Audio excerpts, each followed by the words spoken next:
I just woke up from a nap. I feel like I say that a lot as the intro for these videos.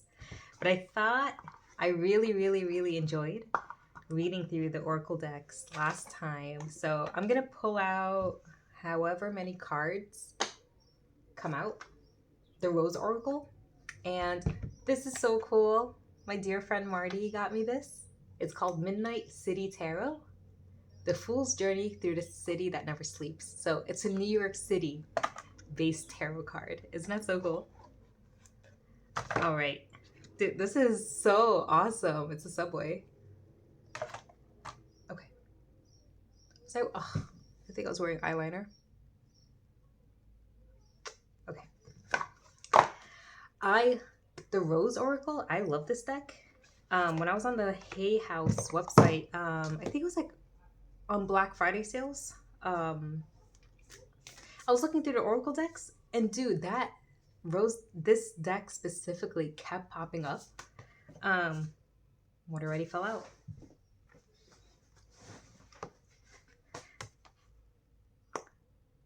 The Second Bloom.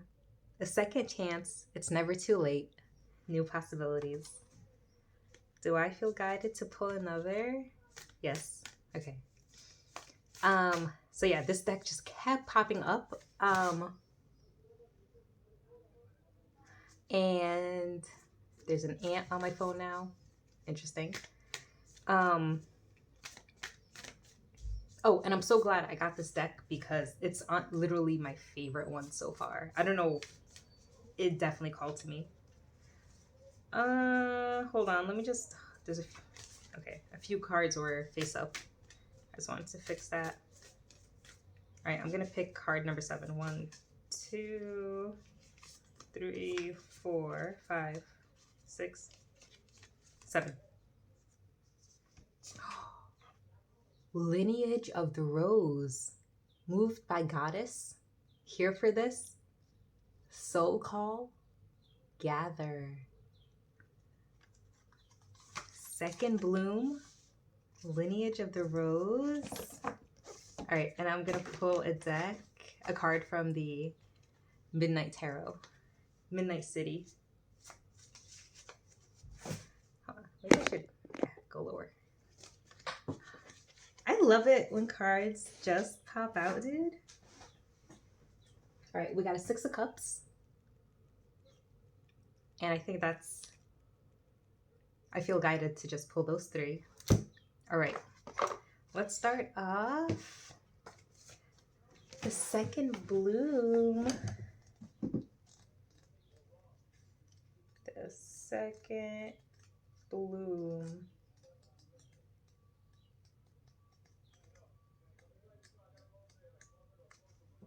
Got him. All right. This card is a card of second chances, new beginnings, regeneration, and reinventing yourself. It's never too late to surrender to what's blooming within you. All that matters is you surrender to the buds that are longing to grow and be known. No matter your age or what may have previously occurred, this card is an invitation to surrender to a second bloom, to welcome the new and to share it with the world, to acknowledge the secret passions, longings, creations, and yearnings, and let them bud and bloom. If we properly allow things to end, new beginnings will always come. If we surrender to the cycles of life, after winter, spring will always return. If we tend the seeds in the fertile earth, they'll eventually emerge. Just as we think the season's over and winter is drawing near, some roses bless us with an unexpected second bloom. If this card appears in a spread, it's a likely sign that you too are set for a second bloom. Perhaps you have a creation that's waiting to be brought forth, or maybe it's a new relationship or new passion in your life. Maybe what's waiting to be born is a new version of you. The more open we are to change, the more open we are to life. the more open we are to life, the more open we are to being born again anew. Yes, this is what it means to truly live, being open to saying yes to life. So when you eventually take your last breath, you'll do so while still living fully.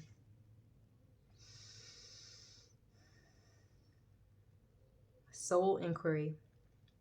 What unexpected things wants to bloom within you?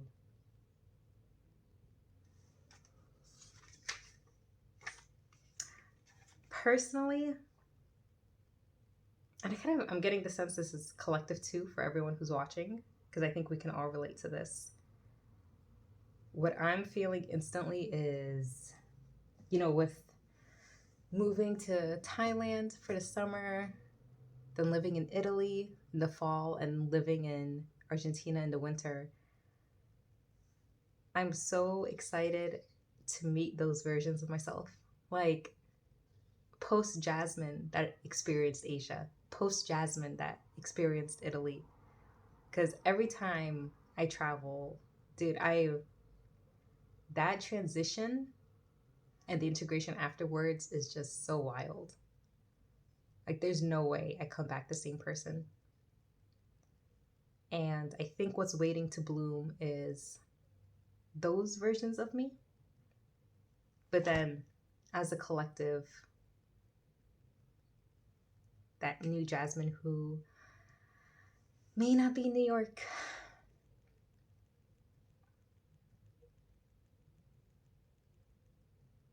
I think it's time.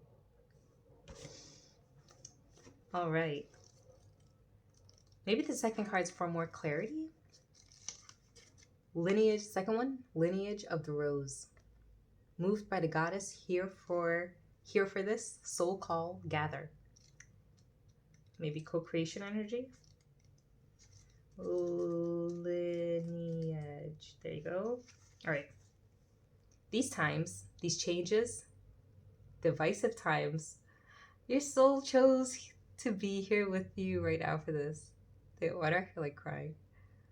You're a part of a collective team. My alarm just went off. Interesting. You're part of a collective team led by the goddess, by the mother of us all, to reweave the thread of the rose back into the tapestry of humanity. To make spaces where all people feel cherished and safe. To heal and be healed from the destructive patterns of patriarchy. To be part of the return of the goddess to earth. This deck is so beautiful. If you've been doubting your path, you're being called to look within and trust the whispers and weavings from caverns deep. The way of the mist. My phone's shaking. Okay, my phone stopped. I think I ran out of memory. Where was I? The way of the mystic rose is walked by few and known by heart, not mind. Try not to overthink. Rather, trust the threads that are woven deep. This card contains within it a confirmation of the inner call and a reassurance that you're not alone in it. The mother of us all thanks you for being part of these changing times for humanity. She acknowledges your devotion to doing your best to support yourself and others in a journey back home, to themselves, to each other, and to the earth. She wants you to know that she is available to guide you every step of the way. Speak, sing, and dance with her. You are led, you are led, you are led.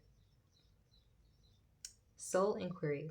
How are you being called to commit more deeply to humanity and the earth?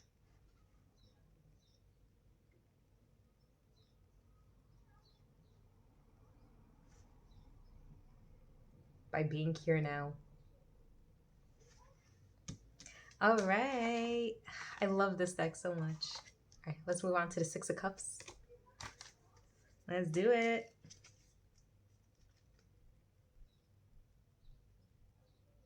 Ooh, the vibe. Nostalgia, reminiscing on childhood, or your younger self memories. I'm seeing a thread here. Art. As you walk into the market, a vendor hands you a piece of lavender that you carry as you peruse the green market on a slow Saturday morning. There are apples from upstate New York and Niagara grapes sticky with juice. Ooh, lemonade glistens in glass bottles, sweetened with maple syrup from local trees. Heirloom bouquets of violets and peonies let off their sweet smell, transporting you back to when you were 6 in your grandparents' garden. Advice. How does it feel to look back? This could be a time for inner child work or past self work. This is also a good card to put on your altar during a retrograde as you trip back into the past. Really interesting because these two cards were very future forward thinking, like the new rebirth. But then this card is kind of reminding to go back sometimes.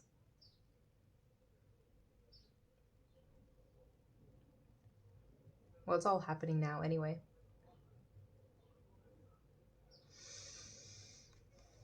Dude, this vibe, first of all, feels amazing. Like, it's a beautiful, beautiful day in New York right now.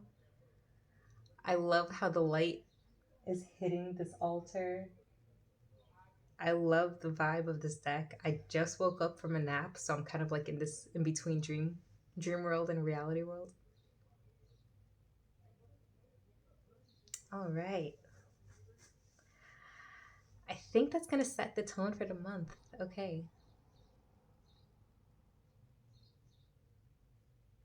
Yeah, I'm really feeling I came across like a meme today. It's a it's someone in a wheelchair and it's like me comfortable where I am, and then it's the other slide is like your higher self just pushing you out of the wheelchair and down a cliff. Um that's kind of how I feel right now. Like I'm so content. I just feel so amazing about everything, anticipating but grateful and content all at the same time. Um but usually when that happens, like a whole new level comes through. So I think that's the rebirth in a sense. Like what's next for me?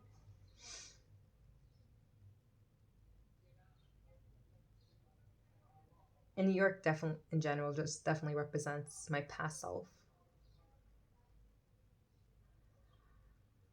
Wow. I'm so glad I get to document all this, dude. Dude, imagine just looking at these videos years from now. Like I'm I'm so grateful for this. I'm so grateful to me and for me for starting this from like freaking 4 years ago. All right, I might run out of memory again on my phone, so that's it. Love y'all.